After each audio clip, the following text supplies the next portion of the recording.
अभिनेत्री बन गई साध्वी।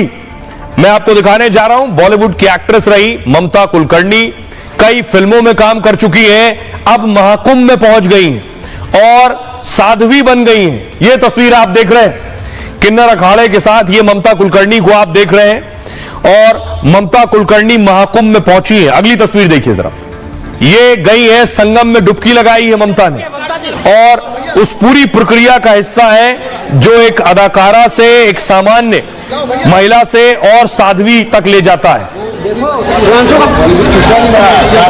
फिर ये मैं आपको दिखा रहा हूं ममता कुलकर्णी महाकुंभ में जिस वक्त साध्वी बन रही है, ये उस वक्त की तस्वीर है।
अब आपको बताऊं कि ममता कुलकर्णी आखिर कैसे महाकुंभ में पहुंची और क्यों वो साध्वी बनना चाहती हैं। बॉलीवुड एक्ट्रेस ममता कुलकर्णी अब सन्यासिन बन गई हैं। तस्वीरें आप देख रहे हैं, ये जिस वक्त वो प्रयागराज पहुंची, उन्होंने किन्नर अखाड़े में आकर सन्यास की दीक्षा ले ली।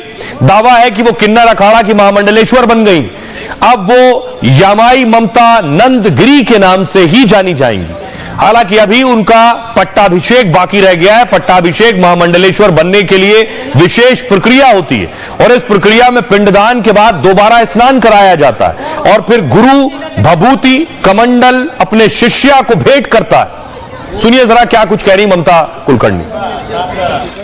मैंने लक्ष्मी नारायण त्रिपाठी को चुना बिकॉज आज शुक्रवार है और सर्वप्रथम आज महाकाली का दिन है और मुझे कल महामंडलेश्वर बनाने की तैयारी चल रही थी। मुझे पूछा गया तो, लेकिन आज मुझे महाशक्ति ने आदेश दिया कि मुझे ये चुनना है लक्ष्मी नारायण त्रिपाठी जी को, बिकॉज वो साक्षात अर्धनारेश्वर के स्वरूप है और इससे बड़ी मेरे लिए क्या उपाधि हो सकती है कि एक अर्धनारेश्वर के हाथ में मेरा पट्टाभिषेक हो रहा है। तो महामंडलेश्वर की दीक्षा के लिए कठिन तप और समय लगता है। सबसे पहले दीक्षा लेने वाले को अखाड़े में आवेदन देना होता है। उज्जैन में साल 2015 में किन्नर अखाड़े की स्थापना की गई थी, तभी अभी किन्नर अखाड़े को पूरी तरह से मान्यता प्राप्त नहीं हुई। इसी वजह से वो जूना अखाड़े के अंतर्गत ही काम कर रहा है। आवेदन स्वीकार होता है तो दीक्षा देकर अखाड़े का संत बनाया जाता है और संन्यास काल में अपना जमा सारा धन जनहित के लिए दान देना होता है और इसके बाद फिर नदी किनारे मुंडन और फिर स्नान कराया जाता है। फिर पत्नी बच्चों समेत परिवार का पिंडदान कर विजय हवन होता है और विजय हवन संपन्न होने के बाद फिर गुरु दीक्षा दी जाती है और इसके बाद दूध, घी, शहद, दही, शक्कर से बने पंचामृत से पट्टाभिषेक होता है और फिर इसके बाद अखाड़े की ओर से चादर भेंट की जाती है। जिस अखाड़े का महामंडलेश्वर बना है उसमें उसका प्रवेश होता है। फिर साधु संत और अखाड़े के पदाधिकारियों को भोजन कराना होता है। भोजन कराने के बाद महामंडलेश्वर को दक्षिणा भी देनी होती है। फिर खुद का आश्रम, संस्कृत विद्यालय, ब्राह्मणों को निःशुल्क वेद शिक्षा देनी होती है। यह है इसकी प्रक्रिया। सुनिए लक्ष्मी क्या कह रही है। ममता कुलकर्णी को महामंडलेश्वर बनाने जा रहा है। उनका नाम श्री यमाई ममता नंदगिरी रखा गया है। जैसे मैं बात कर रही हूँ, उनका पिंडदान का कार्यक्रम हो रहा है और उनके सारे क्रियाक्रम जो महामंडलेश्वर होने के पहले होते हैं वो सारा चीज किया जा रहा है। सबको जो भी सनातन के ध्वज में आएगा हम उसको आगे लेके चलने का प्रयास करेंगे। तो वो पूर्ण रूप से सनातन में शरणागत होके आई हैं। जो बच्चा हमारा सनातनी है वो सनातन धर्म में आया है, हम किन्नर अखाड़ा उसको अपनाएगा।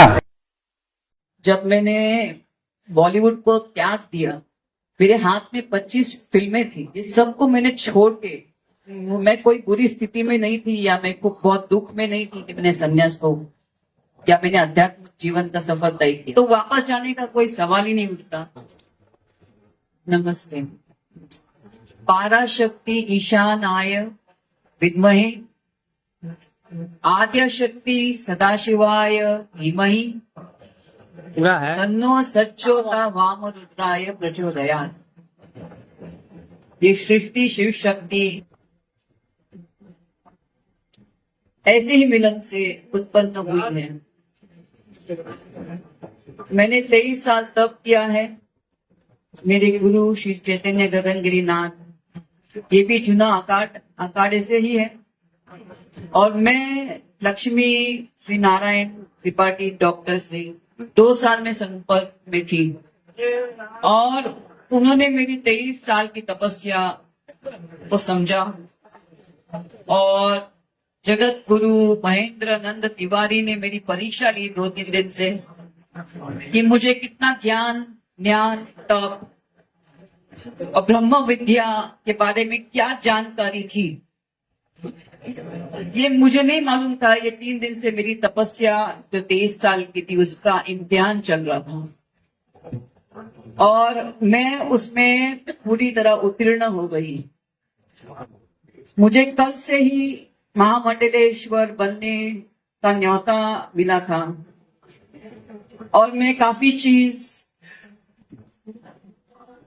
देखिए 3 रास्ते होते हैं आध्यात्मिक जीवन के लिए। एक वामपंथी होता है, एक दक्षिणापंथी होता है और एक मध्यमपंथी रास्ता होता है। और लक्ष्मी नारायण त्रिपाठी जी इसी मध्यम रास्ते की महामंडलेश्वर है। मैंने जो 23 साल से ध्यान और तप मेरे गुरु द्वारा जो भी मुझे प्राप्त हुआ, मैं सबको आध्यात्मिक जीवन के द्वारा सबको स्वतंत्र करने आई हूं। और मुझे लक्ष्मी नारायण त्रिपाठी से बेहतर कोई और संस्था मिली ही नहीं, सोच ही नहीं सकती थी। मैं सांसारिक जीवन में रहते हुए भी मैं चाहती थी कि स्वतंत्र से मैं अपना जीवन जीऊं। मुझे बॉलीवुड में वापस नहीं आने का, मैंने कभी, इसलिए मैंने 23 साल पहले बॉलीवुड को छोड़ दिया।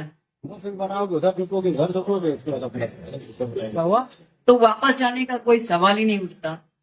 हाँ, लेकिन जैसे एक सनातन धर्म अपना होता है, सनातन मतलब क्या होता है? जो नित्य है, सदैव था, है और रहेगा, उसका प्रचार मैं निश्चय स्वतंत्र रूप से मध्यम मार्ग को लेते हुए उसका मैं और प्रचार करूंगी।